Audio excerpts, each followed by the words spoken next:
Yes, it is I, my friends. The Awesome Alien Autistic. I know it has been quite some time. The journey from then to now has been very difficult and problematic. Fraught with technical problems, and my spaceship getting sucked into a wormhole. It happens. As you can tell, my voice modulator was damaged, and thus I had to pick up a couple of new ones. I may switch them on occasion depending on my mood, or the tone of the video. I missed you all. With that out of the way, I wanted to talk about dramatic differences in behavior. For instance, I used to work in a daycare. For humans, just to be clear. Most of the boys, whose ages ranged from about 3 to 7, were fairly typical, I would say. They would run around, yell, play on the playground equipment, pretend fight, and generally be very physically active. Yet there was a young boy who was always different. His name was Denver. For a 4-year-old he was very quiet, inquisitive, and happy for the most part. I never saw him running around and yelling. Never play fighting or roughhousing with the other boys. He was an explorer, going over every rock and flower he could find, examining and immersing himself in his surroundings. And when it came to toys he, unlike the others, would always choose something more mental. A puzzle, for instance. He was a good kid, and I had to wonder, what causes us to have such different behavior from our peers? Is it all about how we are raised? The environment? Is it the true nature of our souls? Is it a combination? Nature versus nurture has long been debated, and with good reason. In my case, the Asperger's syndrome has a genuine effect on my perspective and behavior. Other males might be gay and therefore may have a more feminine nature, though that is certainly not always the case. Without trying to sound like a feminist, I am concerned about the behavior of many men today, and women of course. Feminists in particular, but I will not be addressing that today. In this case I am referring to what has become normal and acceptable social behavior. Things I do not comprehend. I am once again about to enter Wonderland, which I will explain later. I have talked at length on my opinions about the behavior of women and how they often treat others. For instance, women have walked up to me, smiled, and semi-politely asked how much money I make. Or be more coy by inquiring about my job just to get at the answer. Also, nearly every woman I've met in my life outside of work, Unitarian Church, and Special Olympics has made comments about my shoe size, followed by, well, you know what that means. They will then explain in detail, mostly in public, often in front of their friends, and usually quite loudly, exactly what that means to them. Or they will go on, and on, and on, and on, and on about the size of my hands, and anything else they do not like. This normally takes place within 15 minutes of a conversation. Some will last a whole 20 minutes. One even lasted until our second meeting before saying something rude and disrespectful. It does not matter how one dresses, the hygiene, the smile, or the amount of sheer confidence with which a man carries himself. This is the way most women, in my experience, act in public, and it is considered perfectly acceptable behavior for some stupid reason. There are very few women I run across who differ from what I describe, but I know that there are genuinely good women out there.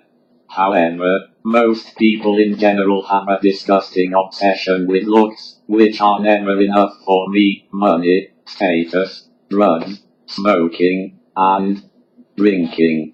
Holy cats, the consumption of alcohol by human beings is insane. With the exception of a couple of people in my life, it seems that human beings literally cannot do anything without drinking. Outside of the occasional fundamentalist church functions, there does not seem to be much of anything that does not include beer or liquor. You cannot party or have a good time in any way without it. Even those who drink, quote unquote, socially, still drink. I am not trying to sound judgmental about this, but it cannot be helped. The intense need to continuously impair one's health, faculties, and judgments for the sole purpose of running away from one's problems, while common, and to an extent understandable, it is kind of stupid.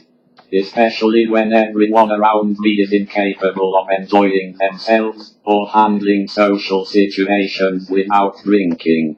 I enjoy fast food and video games.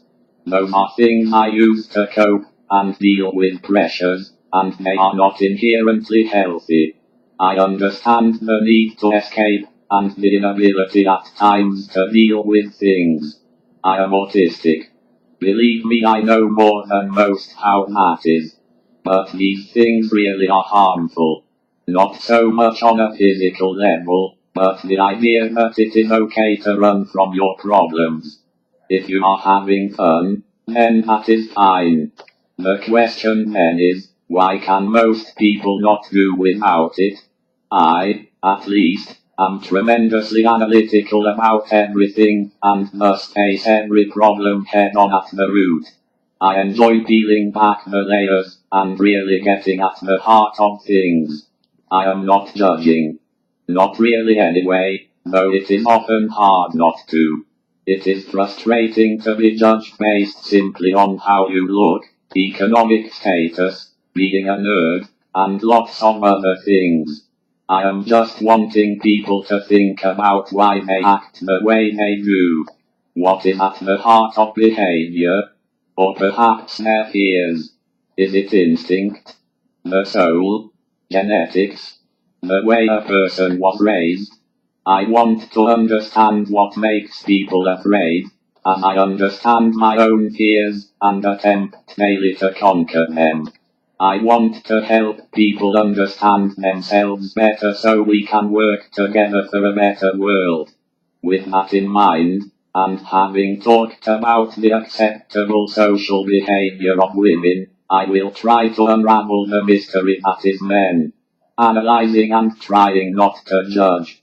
I will start by saying pull my finger. Seriously, what the hell is this? I mean, yes, I know what the joke, and I use that term very loosely, is about. But what is the point? I have to start with this type of humor because it is really like a Batman versus Joker kind of thing. The latter always thinking he is hilarious, and I am trying to figure out the humor in it. I will never really comprehend why things like Family Guy, just to name one, are some of the most popular shows in recent history. I have seen it, and it is certainly not for the brilliant writing. And then there is a horribly animated show on YouTube about an evil, self-centered, satanic dog and bestiality that is amazingly well liked and popular. Really? Seriously? This is what people give praise to?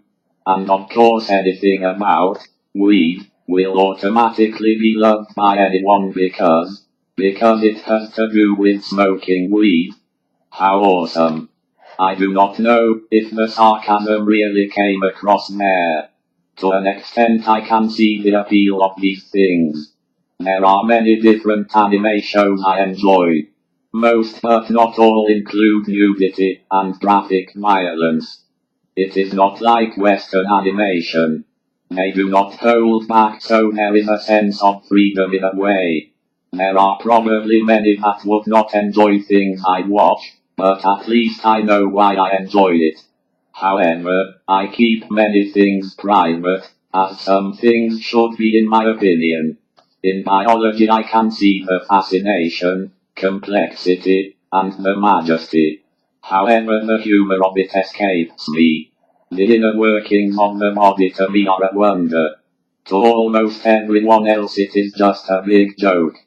To each their own. There is no accounting for taste. My problem is not with people enjoying certain things. I witness many things on a daily basis that make me fear for the future of humanity, to the point where I am not sure it is possible to evolve or improve as a species. But I was not joking when I did the pull my finger gag. Men are still saying this to this day. Recently a grown man shoved his hand in a woman's face and said, "Smell my finger." She recoiled, not nearly as disgusted as I was, that men in their 20s, 30s and even 40s are still acting in this way, and then giggling like morons. Grabbing their crotch, putting their hands on women they do not know, scratching themselves, belching, turning absolutely everything into sexual innuendo or bathroom humor, picking fights, shouting out racist, sexist, or gay slurs, spitting, talking about their private parts, making rude sexual gestures, hurting people for fun, money obsessing, talking about or selling drugs, calling women bitches, hoes, and sluts, genuine catcalling, whipping out their guns to show how much of a big shot they are, putting everyone around them down, blowing smoke in people's faces, smashing bottles on the street, littering because they could not care less. These are grown men I am talking about. Now let me make clear two things. 1. I am a brony, and a comic book nerd, who collects action figures, and now Disney Infinity. Yes, that is my newest obsession. Also Mad Magazine. And I am calling people like this childish. The other thing is that this is the type of person that women often seem to go for. Because the guy is attractive. Seriously. I had to think of this not so much in terms of a Batman and Joker thing, but more like Alice in Wonderland. That is what it is like to have Asperger's syndrome. Trying to exist in a world that is completely backward and nonsensical. I mean, would it not make more sense to just be nice, pleasant, kind, patient, caring, polite, funny, calm, respectful, and respectable? No. Guys like that are considered boring. Again, I am talking about grown men here. Why are behaviors such as these so prevalent in society? Is it just about having fun and being free? Is it a person's true nature? How a person was raised? Are they just showing off for their friends? I do not know, and probably never will, but it is something I believe we should consider as a people. What is the point of doing things just to offend? What is gained from it? Where is the joy in that?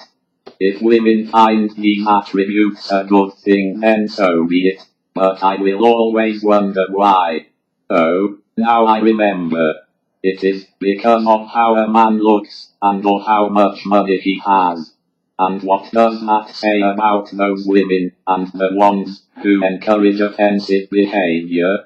To me it is a fascinating, if vomit-inducing look into the psyche of the human being. All my brain can come up with, however, are the words, does not compute. I am far from perfect. Okay, not very far. Really close actually, but still not judging. I just want people to try and see through other eyes. Genuinely consider how their actions may appear to others, and how said action may affect the people around them. It is one thing to be free and have fun. It is quite another to act like a disgusting animal in a public place. I think a lot of it may have to do with a profound lack of self-respect, and perhaps self-esteem issues. Honor the body, the mind, and soul. Not everyone does that, but I encourage people to try. Please just think about what you are doing and what you are saying. Have a good time, but be aware and be respectful. I believe that most things should be kept private, and not just because no one else wants to hear about them. More than anything though is self-realization. Is this really who we want to be? Is this truly what we want to represent? Are we proud of who we are, or just trying to be cool and impress others? In the immortal words of actor Jeff Speaksman. Think about it. And thanks for listening, friends. You are loved, honored, and have my deepest respect. And I will never ask you to pull my finger.